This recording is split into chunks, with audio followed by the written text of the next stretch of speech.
I had one of the most challenging and yet also one of the most amazing experiences at the beginning of this month. And I thought I'd share it because it's so relevant to what we're doing at the Enlightenment event in April with emotional enlightenment.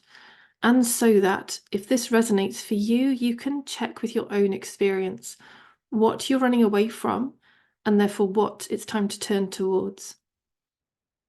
Because what I experienced in February was something beyond anything I've ever known before. It was absolutely phenomenal, exquisite, beautiful, heart expanding, and yet surprisingly, all on the back of feeling the worst levels of failure, disappointment, and shame. Three experiences which I've only in the last year come to realize how much I've been running away from them all my life. So, my history was to be perfect. It was to be right, to be good, to get it all nailed, to have it all handled, to have it all under control, to be responsible and pretty much responsible for everyone. And I'd never seen before until the last year, 18 months, maybe max, that was all in the avoidance of being a failure, of being a disappointment, or of feeling ashamed. So, through all my years of questioning these ideas psychologically, which was super helpful, to question the truthfulness. Is it true that I need to be perfect? Is it true that I can't be a failure? Is it true that shame is impossible to experience? I had questioned and questioned and questioned all sorts of different ideas. Is it true I need to be responsible for them? Is it true I need to work this hard? All of this had been questioned at the psychological level. And perfectly, that lightening at that level revealed the emotions that had been hidden behind, like the thoughts had been like a wall, like a protective barrier, trying to prevent me from experiencing failure, disappointment, and shame. Like, oh my God, good job, guys. Like, you did an amazing job for a lot of years. They were really working hard. Every time there was a possibility of failure, disappointment, or shame, if they raised their heads at all, it was like there was a glimpse of them and then quick off into distraction, into denial of their existence, into dismissal of them, and primarily into working harder, putting a brighter, smilier face on things, and working harder, putting more legwork in, putting more effort in, trying, with an idea. It's all good, no, it's all fine. That classic British, keep calm and carry on. No, it's all good, it's all fine. But all of it was in the avoidance of experiencing failure, disappointment, and shame. Now, I'd already had a big experience of feeling like a failure and a disappointment and ashamed in January when we ran the Enlightenment event. And in fact, the feelings of failure with that were way bigger than I experienced in the story that I'm going to tell you now. But actually, for me, appeared to be the perfect precursor to what happened with this month. Because this month, the failure may have been less, but the feeling of being a disappointment, the feeling of letting people down, the feeling of being shameful, feeling ashamed was much stronger. And it was kind of like in the experiencing of failure in January, gave the chance for some other emotions to be experienced at the end of February. So what happened was that at the end of Feb, I'd been talking to people about the movement of our month from what we'd been doing in February for the Enlightenment event into what we would be doing for March. And there just wasn't a click. It wasn't clicking for people that I was emailing. It wasn't clicking for people I was talking to. There was something missing. And it's a classic example of what in the past would have been one of these raising of failure, disappointment, shame, me getting a glimpse of them and going, no, work harder, it's all good, we can make this happen, smiley face on, it's all fine, I've got it all handled. But the way I'm talking about that, like that's exactly how it feels in the system. There's so much tension, there's so much effort, there's so much trying, there's so much avoidance of this in the pursuit of this over here, which I think is what I need. If I could just get this, if I could just do that, if I could just achieve the other, then I'll be okay. Whereas now, in having lightened a lot of the psychological experience and having questioned a lot of that, also in having recognized my true nature, there is now so much more capacity and so much less fear with feeling all of this emotional experience.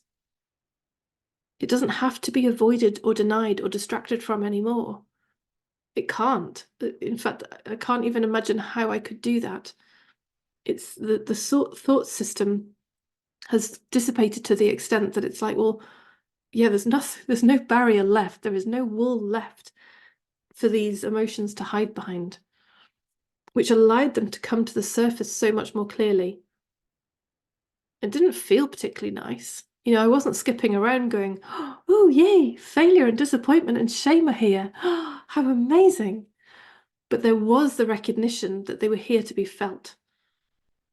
And the recognition that the feeling of them didn't mean staying disconnected from the world. It didn't mean they were actually telling me I'm a failure, I'm a disappointment, I'm a shame, I'm shameful. It didn't mean that. It meant these emotions are here and I can stay in connection with myself while I feel them, which then meant I could stay in connection with the world. And in this context, that connection with the world meant that I went to the green room. We've got our WhatsApp green room for me and all the 12 wonderful experts who are in this journey together. And I was able to say, something's not feeling right. Something's not clicking. This is what I'm seeing in my world.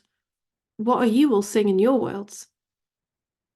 And what came back literally blew my mind, blew my heart wide open, was just beyond anything I could have imagined. Bearing in mind as well, this was a Sunday.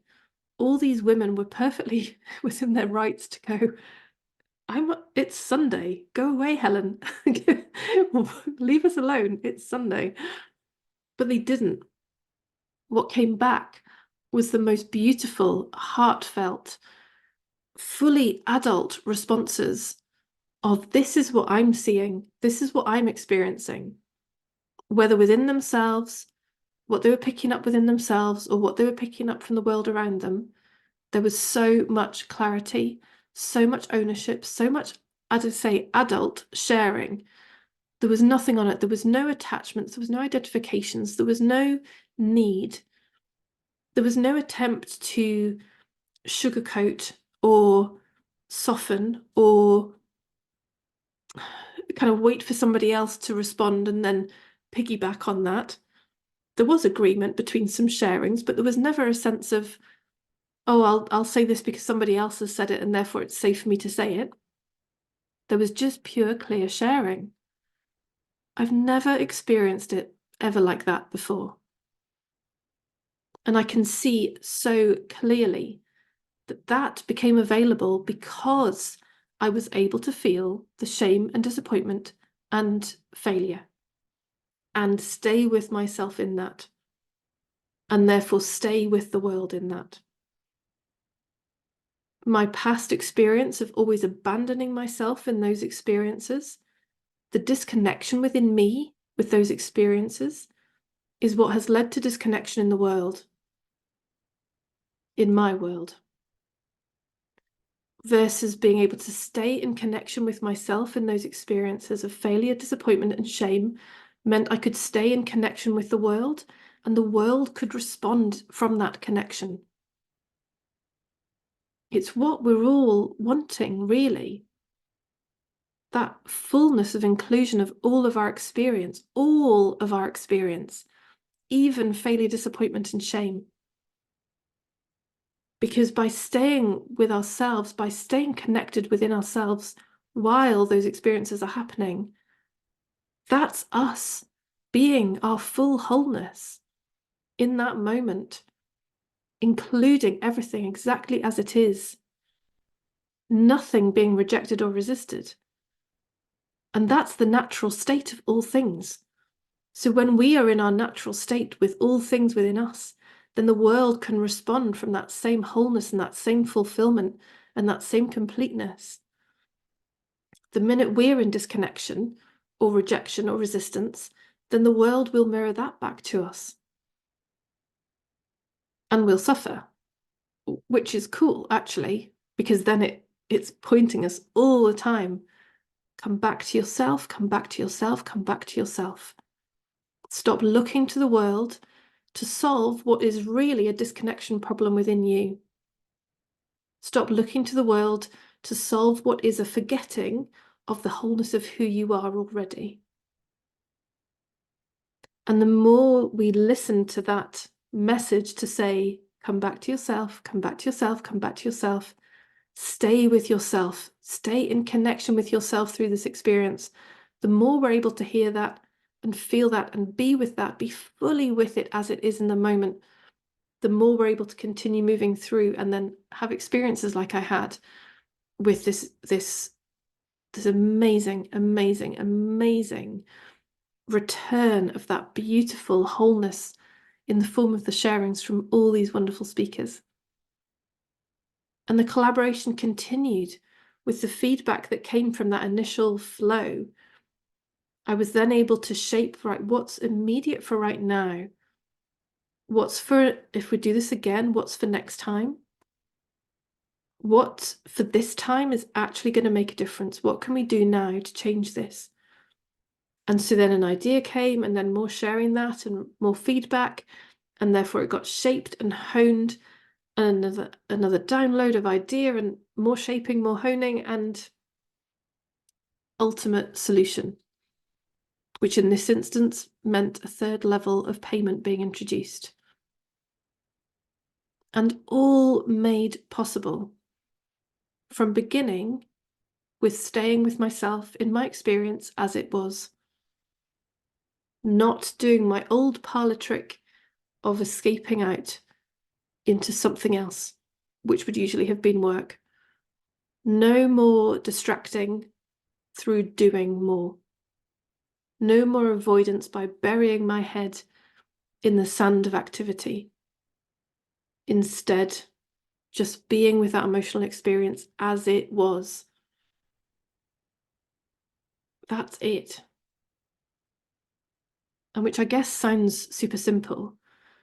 But when we've spent our lives running away from these emotions, believing that they are genuinely saying something about us, that's the problem.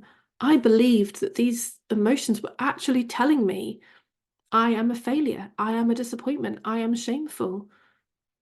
If we believe that, then yes, of course, we're going to run away from them because that looks abhorrent, that looks unbearable.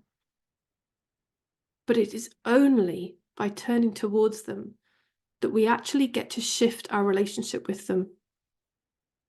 When we stopped treating them like monsters under the bed and not looking because we're so afraid, when instead we get the courage to lift the sheet and look, and we see there is nothing there, that is the changing of so much. That is the pulling the plug on a lot of the mental activity that goes whirling around. That is pulling the plug on a lot of the habitual escape addictions that we have in our experience, be they addictions to thought, addictions to work, as mine was, addictions to alcohol, to food, to drugs, to relationships. We can choose anything to be addicted to. We can literally get addicted to anything in the avoidance of these emotions that we think we can't feel and handle. So the minute we realize we can feel and handle these, we are okay in this, and it says nothing about who we are, then we're pulling the plug on these addictive tendencies because there's no fuel to them anymore. The fire has been extinguished. There's nothing burning that needs to be run away from. We can stay with it, with ourselves, stay connected in that experience. And it really, oh my God, it's blown my mind, the magnificence that's become available on the other side of that. So if this is something you're ready for, if this is something you know you want, if this you can feel, even if you don't know intellectually, you can feel your body saying yes, your system is saying yes. Don't listen to the mind, in fact, it won't tell you anything useful here. Listen to the rest of your system, listen to your heart, listen to your body, listen to that wisdom that's lighting up saying, oh my God, yes. There's stuff here that's being excluded, that's being resisted, that's being rejected. And it is that which is keeping you in suffering. It is that which is keeping you in these addictive escape mechanisms.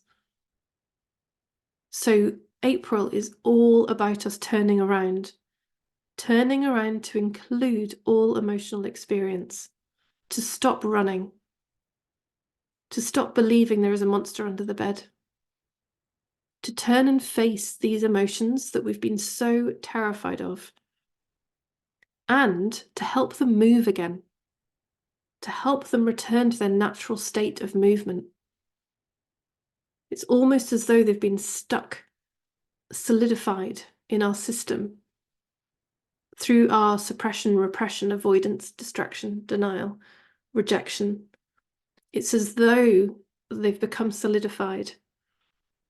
That's what people often find when they first meet some of these emotions. They can seem very solid and fixed, but it really does not take long for our presence to soften that, to return them to movement, to return them to their natural flow.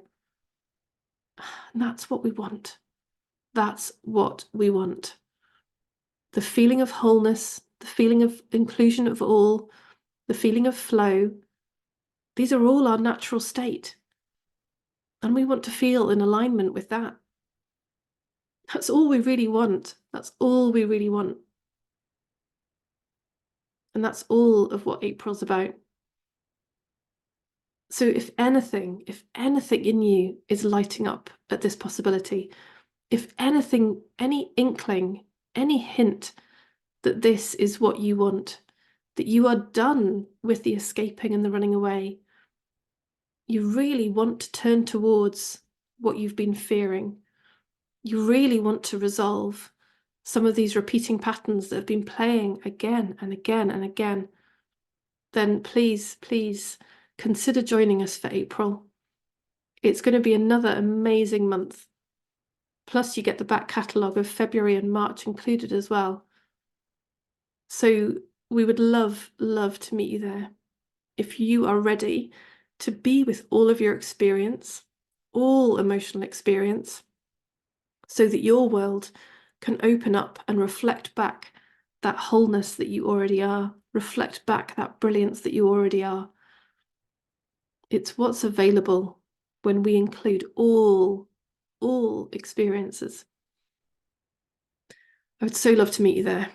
Let me know if you've got any questions, if you want to understand about different payment options, if you, I don't know, want to understand what you get for what you pay. Anything, everything, please just reach out, get in touch, and I would love to meet you there. Much love. See you soon.